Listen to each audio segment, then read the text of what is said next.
તસ્કરોનો તરખાટ કડી ગાંધી ચોક police ચોકીથી માત્ર 200 metre દૂર દુકાનોના તાળા તૂટતા ખળભળાટ।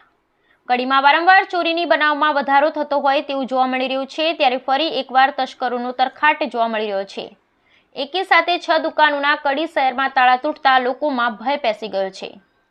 કડીના ગાંધી ચોકથી માત્ર 200 ફૂટ દૂર અને પોલીસ સ્ટેશનથી પાછળ આવેલ ગંજર ચેમ્બર અને ગંજ બજારમાં 6 દુકાનો લોક તોડી તસ્કરો રોકડ રકમ સહિતનો મુદ્દામાલ ચોરી કરી જતા વેપારીઓમાં ભય પ્રસરી ગયો છે।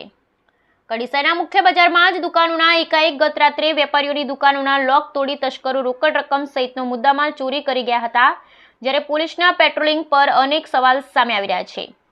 વારંવાર ચોરીની ઘટનાઓ બનતા રહીશો તેમજ વેપારીઓમાં ચિંતા પ્રસરી ગઈ છે, જ્યારે પોલીસ સ્ટેશનથી થોડેક જ દૂર દુકાનોના તાળા તૂટ્યા છે, ત્યારે પોલીસની કામગીરી પર અનેક સવાલો સામે આવી રહ્યા છે। વિવિધ દુકાનોના તાળા તૂટતા પોલીસને જાણ કરવામાં આવી હતી, જ્યારે પોલીસ ઘટના સ્થળે દોડી આવી કાર્યવાહી કરી હતી।